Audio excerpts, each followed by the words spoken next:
मैंने आज आपसे एक वादा किया है। मैंने कहा कोई विवाद नहीं, कोई बात नहीं, कोई हल्ला नहीं, कोई गुल्ला नहीं, सॉल्यूशन तक जाने की कोशिश करेंगे। मैं आपसे एक बार बार कह रहा हूं कि मैं अपनी तरफ से आपसे यह वादा करता हूं कि पूरे सवा घंटे में कोशिश यह रहेगी तमाम डॉक्टर्स से जोड़े जिनका मैंने वादा किया। जम्मू से लेकर वडोदरा तक, हैदराबाद तक तमाम सारे प्राइवेट डॉक्टर्स को जोड़ने की कोशिश होगी। साथ में मंत्री, स्वास्थ्य मंत्री, और उनसे सीधे सीधी बातचीत और सीधी ये बात कि इसका समस्या का हल कैसे हो, कोशिश करेंगे। और ये तरीका है भैया जी, कहीं में आज हम बातचीत करेंगे और इसी तरह से बात करेंगे।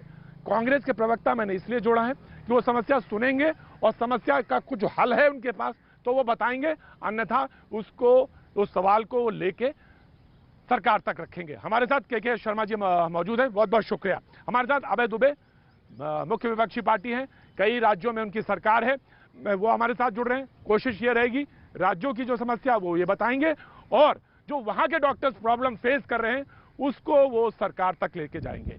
ये सवा घंटे तक की कवायद होगी। तमाम डॉक्टर्स, जो डॉक्टर घनश्याम हमारे साथ जुड़ेंगे जो कि इलाहाबाद से हैं, डॉक्टर अजय श्रीवास्तव रायबरेली से हमारे साथ जुड़ेंगे, डॉक्टर स्वप्निल पारिक मुंबई से हमारे साथ जुड़ेंगे। लेकिन सबसे पहले के शर्मा जी, केंद्रीय स्वास्थ्य मंत्री का भी जवाब आया और उन्होंने कहा कि ये बात है कि प्राइवेट क्लिनिक्स जो हैं वो आनाकानी नहीं कर सकते, खोलें, लेकिन तमाम सवाल हैं उनके सामने जो उसका वो जवाब चाहते हैं।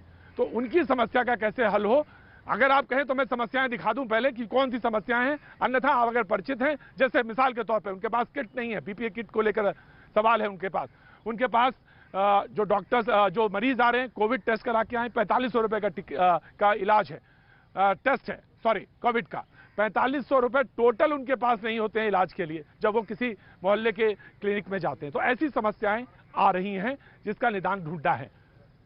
डॉक्टर के शर्मा। प्रतीक जी, देखिए आपने आज बहुत महत्वपूर्ण विषय उठाए हैं। जो डॉक्टर्स हैं, जो स्वास्थ्यकर्मी हैं, वो इस देश के देवदूत हैं।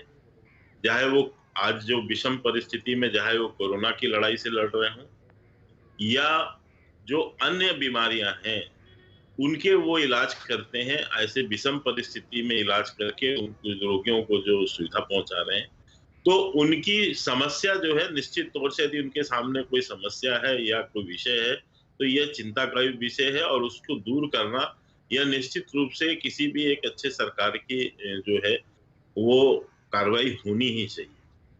लेकिन देखिए, कुछ जब विषम परिस्थितियां देश के अंदर पैदा होती हैं, जो पिछले लगभग 100-200 सालों में किसी ने देखा नहीं, प्रतीक जी, तो ऐसी परिस्थितियों में कुछ विषम विषय भी आकर समस्याएं भी बन जाती हैं और उन समस्याओं का निदान करना, उसके लिए संयम और धैर्य के साथ में निर्णय लेने की आवश्यकता पड़ती है, क्योंकि इन परिस्थितियों का सामना पहले नहीं हुआ है। प्रतीक, बिल्कुल आपने सही कहा कि एक कोरोना का जो मरीज है वो उनका जांच करना और जो अन्य बीमारियां साथ में है, जब ऐसा लगा कि लॉकडाउन के दौरान मैं जो आपको है एक गुजारिश करना चाहता हूं।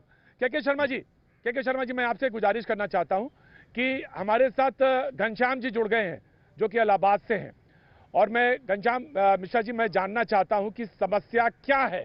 समस्या एक तो मैंने बताई डॉक्टर साहब को, डॉक्टर के शर्मा जी मौजूद हैं, मैंने समस्या बताई। मैं जानना चाहता हूं कि इलाहाबाद में, जहां प्रयागराज में, जहां आप मौजूद हैं प्रयागराज में, प्राइवेट डॉक्टर्स को क्या समस्या आ रही है, मैं जानना चाहता हूं। घनश्याम जी। त्रिवेदी जी, नमस्कार। त्रिवेदी जी, बेसिकली क्या है, देखिए समस्या ये है कि जो पैंडेमिक है उसको पैंडेमिक की तरह ट्रीट ही नहीं किया जा रहा है। उसमें जो डायरेक्टिव्स आ रहे हैं, सारा कंफ्यूजन उसका है। एक नेशनल हेल्थ पॉलिसी ना होने की वजह से हो क्या रहा है, ऊपर से कोई और ऑर्डर चलता है जो कि जब स्टेट लेवल पे आता है तो वो स्टेट की अथॉरिटीज के डिस्क्रिप्शन पे हो जाता है। स्टेट जब एक ही पॉलिसी को डिफरेंट डिस्ट्रिक्ट में डिफरेंटली एप्लीकेबल कर देती हैं, और हम लोग के लिए आश्चर्य की बात और दुख की बात तौर यह पे है मुझे बताइए। हाँ जी, कि एक ही मिसाल डिस्ट्रिक्ट के में तौर पे different policies, different health workers के लिए, सरकार के लिए अलग, गैर सरकारी के लिए अलग। कभी आप कहते हो बैठोगे नहीं, कभी आप कहते हो जरूर बैठ जाओ नहीं तो आपको एफआईआर कर देंगे, कभी फिर आप कहते हो नहीं साहब आप बिना ट्रेनिंग के नहीं बैठोगे। हमने 15 साल मेडिसिन में कम्युनिकेबल डिजीज को किस तरीके से कॉम्बैट करते हैं यही तो पढ़ा है ना आपने। हम मतलब भाई, जब अगर हमने मेडिकल की डिग्री ली है तो 15 साल में यही पढ़ाई करी है कि कम्युनिकेबल डिजीजेस को कैसे कॉम्बैट करते हैं। आप हमको ट्रेन कर सकते हो या हमको गाइडलाइंस इश्यू कर सकते हो, जो हम डेफिनेटली फॉलो करेंगे। पर आप हमको कंफ्यूज करोगे कि कभी आप कहते हो प्रैक्टिस बिल्कुल नहीं करनी है, कभी आप कहते हो अगर प्रैक्टिस नहीं करोगे किसी नहीं नहीं डॉक्टर हॉस्पिटल में साहब ताला देखिए, बंद। डॉक्टर साहब जी देखिए, आपकी कुछ समस्याएं मुझे मालूम है। एक समस्या ये भी है कि आपने कहा कि आपके पास जो गैजेट्स हैं, जो इक्विपमेंट्स दिए जाने चाहिए, वो नहीं पहुंच रहे हैं प्राइवेट डॉक्टर्स के पास। जो आपको पीपीई किट दिया जाता, जो पहनते हैं आप ऑपरेशन से पहले जी जो जी पहनते हैं, जी जो कि जी आजकल डॉक्टर्स के पास जरूरी है पहनना, वो पीपीई किट ऐसा है जिसमें पानी चला जाता है। अगर मान लीजिए 1500 बिल्कुल रुपए का है, तो अगर 5 स्टाफ हैं तो पता चला रोज लगभग 4500 रुपए का खर्चा ये है। ये मैं जी। जानता हूं, ये तमाम सारी प्रैक्टिकल प्रॉब्लम है, लेकिन मैं ये जानना चाहता हूं कि डॉक्टर सब जो के शर्मा जी कह रहे थे, दुनिया ने इतनी बड़ी बीमारी नहीं देखी।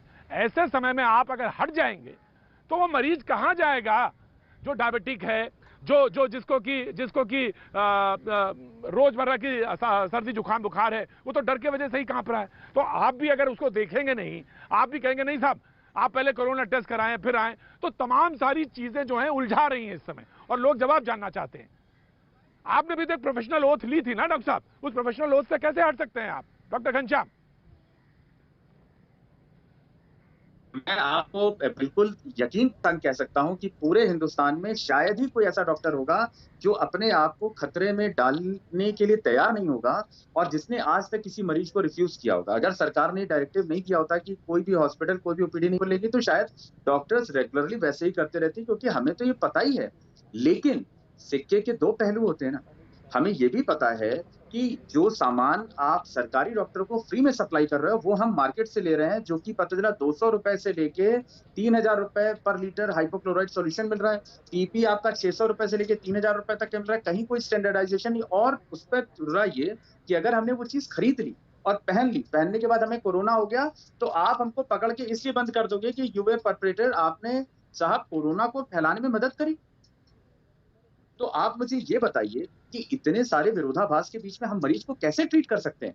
मरीज को ट्रीट करने के लिए किसी भी डॉक्टर ने मना नहीं किया, लेकिन हमको आप जब डायरेक्टिव दे रहे हैं तो हमको ये भी तो नहीं, बताइए आप कि ये कह हमको रहे हैं, स्टैंडर्ड आप ये कह रहे स्टैंडर्ड पीपी कहाँ डॉक्टर से साहब मिलेगी? डॉक्टर साहब आप ये कह रहे हाँ हैं, डॉक्टर साहब आप ये कह रहे हैं जी कि अगर कोई पेशेंट आता है और वो जी जरूरत है उसको तुरंत फौरी तौर पर देखने की, तो आपने उसको देखा, जी या ऑपरेशन करने की जरूरत है तो आपने उसको जी देखा या ऑपरेशन कर दिया, उसके बाद उसका टेस्ट कहीं हुआ तो पता चला वो कोविड पॉजिटिव, क्योंकि कोविड के टेस्ट का रिजल्ट आने में 24 से 72 घंटे लगेंगे या 48 घंटे लगेंगे, और आपने ऑपरेशन बिल्कुल पहले कर दिया, वो टेस्ट बाद में पॉजिटिव निकला, तो ये खतरनाक है आपके लिए मुताबिक? वो सर खतरनाक है। उसके अलावा वो हमको पकड़ के बंद कर देंगे कि आपने एक्चुअली कोरोना को फैलाने में मदद करी। हमारी इसमें क्या गलती भाई? मरीज अभी आ रहा है, उसकी डिलीवरी होनी है, मरीज आ रहा है, बच्चे की आंख फंसी हुई है, इंटरसेप्शन का केस है, या कोई ट्रॉमा लेके आ रहा है। अगर मान लीजिए अभी हम उस बच्चे को या उस पेशेंट को ट्रीट नहीं करते हैं, हम कोरोना का टेस्ट भेज देंगे, 72 घंटे बाद पॉजिटिव आएगा, लेकिन अगर निगेटिव आएगा तो आएगा, लेकिन जान तो हमने अपनी खतरे में डाली ना। अगर मान लीजिए शराब की दुकान पर शराबी शराब खरीदते हैं, तो वहां पर अगर कोरोना फैल रहा है, तो क्या आप शराब की दुकान को पकड़ के बंद कर देते हैं क्या? नहीं करते ना। तो यहाँ पर आपको, कि हमने तो किसी को बुलाया नहीं कि भाई अगर तुम, और आजकल लोग इतने स्मार्ट हो गए हैं कि बुखार के लिए हम लोग जो इंफ्रारेड रखते हैं, वो लोग क्रोसिन खा के आते हैं। आप कैसे उनको चेक करोगे भाई? आप कैसे सही से पता करोगे? वो बताते नहीं है, बहुत मुश्किल होती है। हम लोग को कई बार अलग अलग तरीके से पूछना पड़ता है।